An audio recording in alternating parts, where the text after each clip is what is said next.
David with EV World News. We talk about electric vehicles, green energy, and the stock markets. I'm here today with founder and editor Bill Moore. How's it going, Bill? It's going fine. Thank you very much. You're welcome. Let's start out by talking about the global EV outlook. There was this report that came out from the Independent Energy Association, and they were talking about the global EV outlook for 2024. And some of the key points I kind of took from this is that, or one of the big ones, was in 2023. Now, this includes plug-in hybrids and full electric vehicles. And for those of you who don't completely understand, on a plug-in hybrid, your first 30 to 50 miles that you run on the vehicle is coming strictly from the battery, just like a regular electric car does. And if you're driving more than that on a daily basis, then it goes ahead and it switches over to the gas as a backup, so if you need range. Just over 20% of all cars sold in the world in 2023 were electric. But that includes, of that, I think 20% of those were the plug-ins. And the other 80% were full battery electric vehicles. Now, I think plug-in sales are going to start increasing faster. I think you're going to see both. The battery one is expanding every year. It's growing every year. It's slowed down a little bit. I think that plug-in space, where you and I talked about this 10 years ago, it seems like prematurely a lot of people tried to jump into the plug-in space and nobody knew what they were. And people, consumers apparently weren't ready. But now it seems like people are realizing, well, maybe I want to take a baby step before I get into a full electric. Yeah. So I think that space you're going to see gobble up a lot of the current all gas market. And we've really seen sales decrease in diesel cars. EVs and plug-in EVs and hybrids have really taken away from diesel. A lot of the thing for diesel was you got better MPG, even though diesel fuel is a little more expensive because it has more energy. But I remember some Volkswagens on the highway having 44, 45 miles per gallon on diesel, and those are pretty much disappeared. That's what they claimed. So right. No, I know it's all if you were going 55 miles per hour down the highway. Yeah. And hello. Yeah. Hi. Yeah, but anyways, so there was that, and one of the other key things they were talking about was buses. So there's now about 650,000 electric buses around the world. And that number is pretty insignificant. It only represents something like 3% of buses, so that's not a very big number, but it's a number that's steadily growing. And there weren't a whole lot of those sales in the United States, but there were significant sales in Europe and China. Yeah, they're a little more attuned and have need of, you have less of a population base that can go out and afford their own car. What's the average? I think in the United States is per household. There are at least two vehicles. I know that's what it is here in Nebraska. Yeah, vehicles per household. So I don't know if you could ever see that in some of the developing world. I saw something at one point that the typical gas only car households had 1.5 cars. Yes. But the average EV owning household in the United States had 2.5 cars. They can't get rid of that. That half car. 0.5. Yeah. So apparently there's a lot of motorcycles out there or something that we're not seeing. Yeah.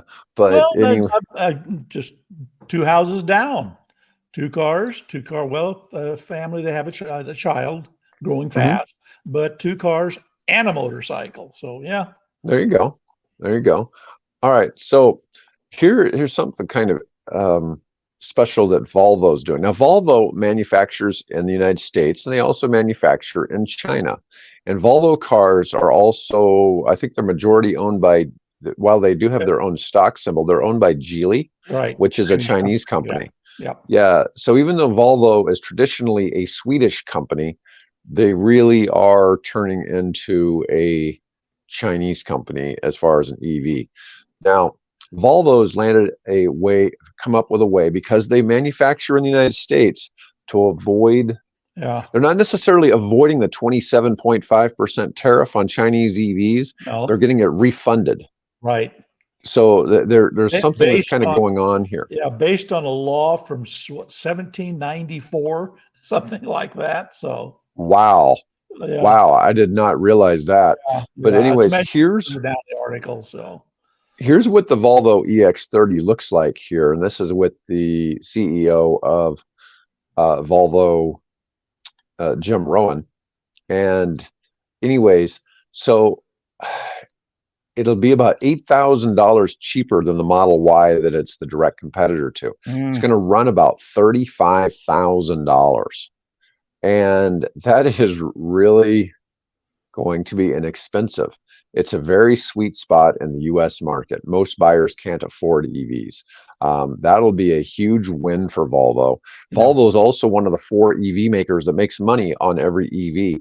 In fact, they target 15 to 20% global profit margins on this vehicle. So that's pretty strong. I mean, that 20% be $7,000. That's right where Tesla generally is on theirs. yeah, yeah. So that's, we know that's possible. So, but 3,700 to $7,000 profit margin per car. So that'd be very effective for them. They'll be able to compete. This is one of those first illustrations of taking and creating a common vehicle platform, and then just tweaking that, with whatever things you need to do, whether body shape or how the seating's arranged and all that type of thing. But they've got that platform that, and I can't remember the name exactly, but they got a platform that they shared between about 4 different models, one of which is the EX30. So they can combine their purchasing power, and of course, then, China's dominance in the material space and in batteries and things like that, and they can then take and spread that out over multiple vehicle platforms, one of which is the Volvo platform. They also there's a third one that is also made there, which of course is the Polestar, which was a spin-off of Volvo. So they've got Chinese vehicles that they can put them in, and they can put them in these European made, designed vehicles, and then because of the trade laws and what Volvo's doing in this country, that they can offset that tariff that they pay. It's an interesting combination that they came up with. So, and it's a good looking car, definitely a good looking car. Yeah. Yeah. Oh, I'm sure people will be happy to have a Volvo, and that's still a big brand name. So it carries a lot of weight, and it's going to be an inexpensive price. So Volvo is eligible for tariff refunds under a law that awards them to firms with U.S. manufacturing operations, such as Volvo's South Carolina plant, that also export similar products. Right. So because Volvo exports similar products from the United States, they're eligible to get some type of tariff refund. Right. Yeah. The company pays all legally required duties on cars and parts. Even though it's independent, it's owned by Geely, it's independently operated, designs its cars in Sweden. There was no comment from Geely, but the EX30 could get cheaper if Volvo and its dealers use an EV policy loophole to, let's see, from the Inflation Reduction Act. The legislation reauthorized an existing $7,500 EV credit, but excluded subsidies for cars with components from countries including China. The IRS later determined, however, that leased EVs qualify as commercial vehicles. So they're talking about doing the lease. Yeah, exactly. And that could bring you down to $27,500. That is really getting inexpensive. Has a 275-mile range. It's a 5-seater, 5-second 0 to 60 time, and its specs closely match the Tesla Model Y. And Volvo dealers are touting the comparison. The Model Y has slightly more cargo room, so the Y is slightly larger. Yeah. But hopefully they're actually training the Volvo dealers and not being like all of the complaints I hear from all the Ford and GM dealers about how nobody wants electric cars and they're just taking up their lots. Yeah. I mean, I see that complaint all the time. And well, if you're not trying to push them, you don't understand them. Exactly. It's a challenge. Yep. You know, and you and I both know, even people here locally that work for dealers, that they drive EVs. Mm-hmm. You know, they drive EVs themselves and they push EVs and they sell EVs. Yep. Yeah.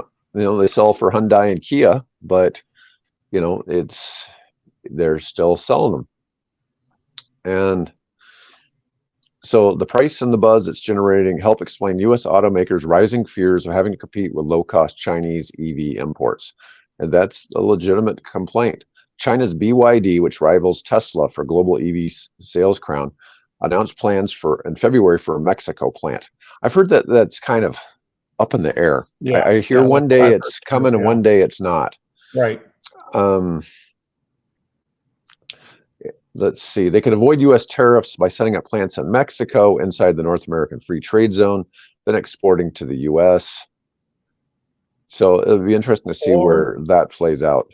Or they can just simply do what Volvo did, build plants here and make sure that you take, and whatever you're building at that plant, you can export out, and then you can offset any tariffs that are in place until, of course, whatever administration comes in decides to find a way around that. So it's an interesting game that has to be played here. I mean, we want to keep America prosperous and people, you know, gainfully employed, but at the same time, you want to be able to get people into affordable EVs, which is always, you know, which continues to be a complaint. They're too expensive. Well, yeah, you buy them new, they are. Fortunately, the used market for them makes them pretty reasonable to buy. So you just have to take a chance on used. Right. Well, that segues well into our next segment, which is actually about CarMax. So it's an article that Electric did on CarMax, and these are the best-selling used EVs and what's being traded in for them. Well, the one thing is, you know, this shows a picture of a Tesla. The best-selling electric car in the United States are Teslas. Yep. So it only makes sense that there would be more used Teslas than any other brand. But the three most popular EVs at CarMax are Tesla Model 3, Model Y, and the Nissan Leaf. And the Leaf, I mean, those are the three that have probably sold the best, you know, up until this date in the United States. The Leaf, I don't think, you know, I don't think it's a top 5 seller. I think the Leaf, because you can get that, it gives you a 4 or 5 passenger vehicle, and allows probably, I think if we looked on CarMax or looked on Car Guru and some of those sources, they're probably going to be $7,000 to $8,000 to $10,000 less than what the Tesla used models are. Right. Well, here's something interesting. So they were the same 3 cars a year ago, but on average, these cars cost $3,000 to $5,000 less because there's been, you know, price reductions in the EV space. As we were just talking, manufacturing is getting cheaper, all that. And so it's also pushing down the price of used EVs. I always have the dealers complain, oh, used EVs don't hold any value. Well, there's some truth to that because the new ones keep getting cheaper, you know, so the prices are falling. It's more comparable to a used computer now than it is a used car. And, you know, that's kind of. I could see that. Yeah. I hadn't thought of it that way, but that's probably a good way to put it. Right. It's just, it's a little different. It doesn't mean they're junk. They still serve a purpose. But the 2024 most popular list include the ID4, the Audi e-tron, the Bolt EUV, the Ioniq 5, and the Model X, BMW i3, and Jaguar I-Pace. Oh, some of these, the Model X, the i3, and the I-Pace have dropped off the list of popular EVs. So the top 10 most popular EVs range from 22 to 46,000 used. Yeah. And that's, and a year ago, it was 22 to 72,000. Yeah. And I'm guessing that the i3 dropped off. There weren't that many made, but more importantly, even with the newer versions, it just didn't have the kind of range that you can get with a used Leaf, or particularly with a used Tesla EV for the same amount of money. So I could see why people would. I mean, I've looked at them and thought, I've always liked that car, but it's more money than what I paid for my little Fiat, and the range is comparable. So why Yeah, spend well, more? it's interesting because you get basically 80-mile battery range, and then you have an 80-mile gas generator, or 2 Well, gallons of gas. if you get the X model, yeah. Yeah, and so then you've got about another 80 miles of range. But I just know from my friend driving cross country multiple Hmm. times that it takes him forever because he's constantly, Yeah, one place he's sure. stopping to charge, and one place he's going to fill up those 2 gallons of gas. Is it You 2 know, gallons or 1 yeah, gallon? it's 2. 2. Okay. Yeah, so but it gives him a whole nother 80 miles of range. Yeah, and And that little engine in the back there is actually a motorcycle engine. So it's the whole idea behind that is not to drive the car; it's just to act as a generator to keep for the the battery, electric engine. keep enough Yeah. current flowing through the battery to the motor to keep the car motoring down the road. Yeah, well, let's see what we got next. There was a electric car show and digital connectivity. Oh, there was a Beijing auto show. Hmm. Lots of new EVs, different things coming on. And in this particular case, BYD showed off 2 dual mode plug-in cars that can run either solely on electricity or as hybrids.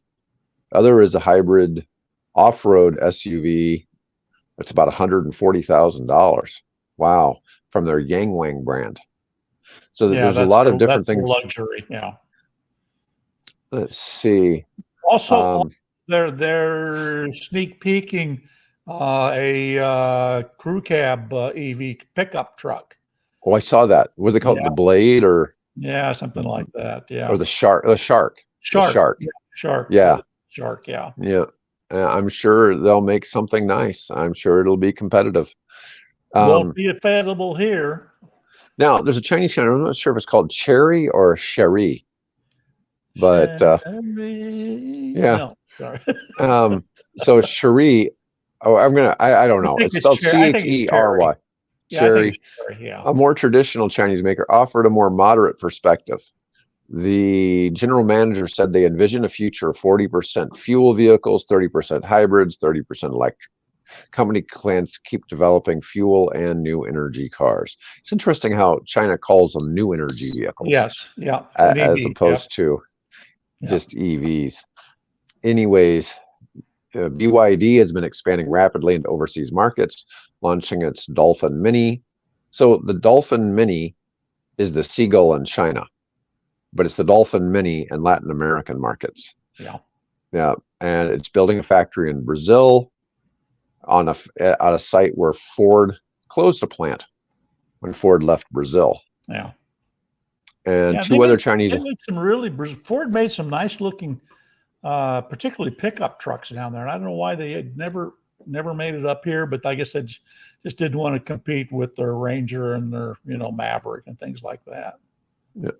In Mexico, And they ran and they ran on 100% ethanol, if memory serves right, because of the strong ethanol bagasse market where they were taking the stalks from the sugar cane and turning that into ethanol. And so most of those vehicles running down there were, I think, pretty much 100% ethanol. okay. But correct me, those folks who might be listening from Brazil. This is a remote perspective. I've never been to Brazil, so just what I've read. So I picture everybody in Brazil is either doing capoeira, which is that martial art where they do tumbling and gymnastics at the same time, or they're all good at Brazilian jiu-jitsu, which which I used to train. So in Mexico, about 20% of new vehicle sales are Chinese, but they're mostly gas-powered vehicles. Yeah. And apparently, it's tough to make electric vehicles fly in Mexico because electricity is really expensive. It's actually more expensive than fueling a gas car. Yeah. So I don't know how expensive electric is down there, but it sounds like it's a real Well, you've challenge. got the state owns the oil company down there, so they're not going to do anything to disincentivize that particular industry. So, All right, I wanted to share something by a James Carter from LinkedIn, and this article, he says why EVs are saving the electric grid. And we hear all the time how there's not enough power for the grid and all these other things about how EVs are gonna, that everybody's gonna have, because that situation in California where they had such a shortage of electricity that they had to tell people to not charge their EVs for a bit, and the truth is EVs are going to be the solution, not the problem. right. And a lot of this, the net effect is that the cost of electricity for consumers is lower, largely because many EV drivers are charging at home overnight when demand for electricity is far below the electric grid's capacity. In aggregate, EV drivers provided more than $3 billion in net revenues to the grid from 2011 to 2021. That's before EVs were really popular. There has been this talk that from some that EVs will crash the electric grid. The reality is that this is not what the utilities are saying. The opposite is true. The utilities love them because they can power them with in off-peak hours. Mm-hmm. And this is without even getting to the fact that so here in Ontario, they offer an ultra-low tariff of 2.8 cents per kilowatt hour at night. And so an Ontario EV drivers can charge their car for less than $2 as opposed to up to $100 in gas. Now this is in Canada. Canada has higher gas prices than the central US anyways, maybe not higher than California, but it's still lower. But so not only do EVs soak up excess generation, some offer the ability to do bidirectional charging, meaning your car could power your house during peak times, drastically saving you money. We were talking about the Chevy Silverado EV the other day. Chevy claims it could power your house for 21 straight days. 21 days, yeah. But it has a 205 kilowatt hour battery. Huge. That is almost triple the size of most EV batteries. It's 2 to 3 times the normal size. But and this guy doesn't even get into this other discussion, but he has I like this graphic he has here showing, the grid. We show the wind turbine goes to the transmission lines, goes to your house. You have the bidirectional charger with your electric vehicle, but here it alternates. It shows the vehicle occasionally sending to the bidirectional, which then powers the house and sends power back to the grid. So in bidirectional charging, the theory is that, and Maryland is the first state to legalize this, and I'm sure California will probably be doing it soon because California has the most EVs and they have the most issues with energy demand. Yeah. And Texas will probably be in there close to, because they already allow, they have less regulations on the electric industry. They have a somewhat deregulated electrical grid. But what it essentially entails is you have the car, it takes in energy, say at night. And if you have solar, you might fill it during the day. Well, this is the problem with California. They have so much solar during the day and they have a tremendous amount of wind energy in the middle of the night, but neither of those are at peak when energy demand is at peak, which is say from 4 p.m. to about 10 p.m.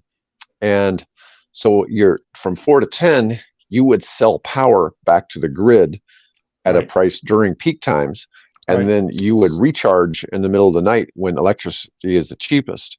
Now, in theory, if you have solar, or even if you didn't have solar, your EV is basically going to make you some sort of money each month from selling energy. And this is something that's kind of a unique concept. And what it's also going to do is it's not going to require there to be as much energy as people think, because there's so much renewable energy that hasn't been connected to the grid up to this time. Right. There's like 2 years wait time on some big solar and wind projects just to connect to the grid due to shortages of transmission lines. Some of it's already been a little overbuilt. Well, and in California, I think here recently they've had so much they've had to actually go to negative pricing Right. instead of Yeah. charging you, 2 to 20 cents, per kilowatt hour, it's going into the negative. Yeah. Well, California is exporting green energy to the surrounding states. Yeah. So they have so much, they're exporting it to Nevada and Oregon. And that's, that's an issue. But I felt that was worth bringing up. It was a good graphic and, Yeah. Help people worth having understand a what discussion we've been about. talking about. Yeah, exactly.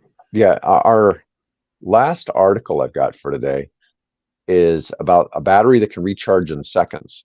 Ooh, But yeah. researchers are using a supercapacitor parts to build a new type of sodium ion battery. Now, we've Yeah. talked about sodium ion a little bit on the show because this doesn't require all of the same, people talk about conflict minerals or blood Right. minerals or child slave labor. The Yeah. child slave labor thing comes from cobalt, which Yeah. people think that this is a big thing. A lot of your auto manufacturers require their suppliers to certify there's no child slave labor being Right. used in the extraction of their cobalt, because it's all in the Congo, I think. It's one country, and it's not even That's a the big primary source. percentage Yeah. of the sources there, but there is And known to be some. and if you have one of these, there's a good chance there's cobalt in that.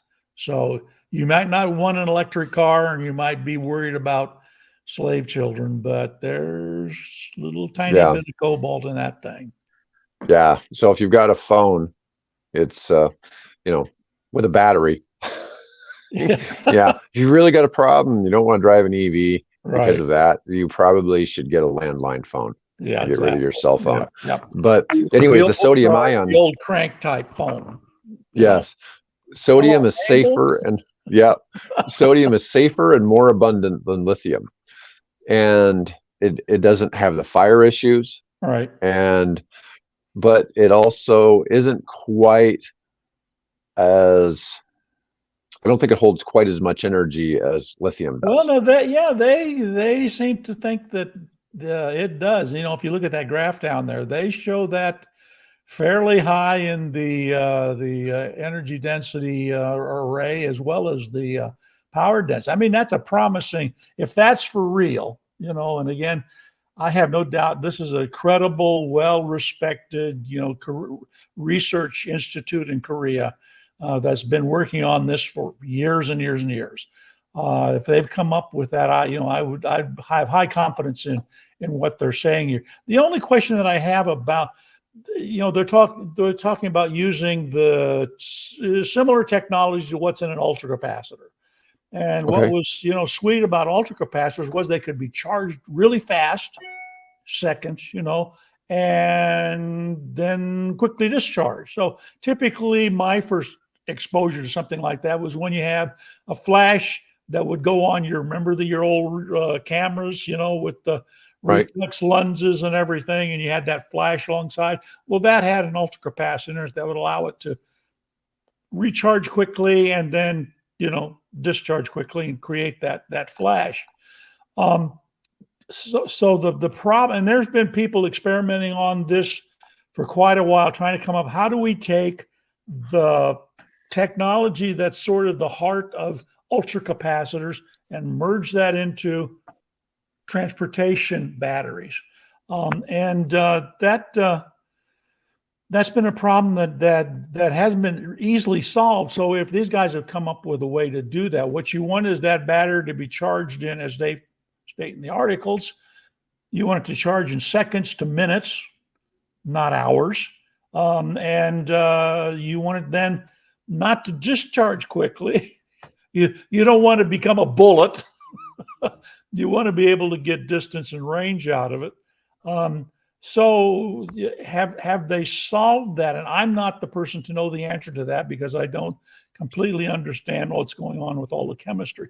But if they figured that out to where you can get decent range out of the vehicle and that fast charge, that's a real game. Because they said that same technology that's being developed for this battery can easily roll over into the lithium process, so that you don't have to introduce brand new processes to create these batteries. It's just making some changes to the chemistry and the chemicals that go in it, and you just keep using the same roll technology or whatever it is that they're using for their batteries. So if they've come up with that, and we have to see, this is all bench test stuff, and so most of the time, a lot of bench stuff doesn't make it, beyond the bench for whatever reason. If they can get from the bench, to prototypes, to pre-production vehicles and things, then I think we should get really excited, because that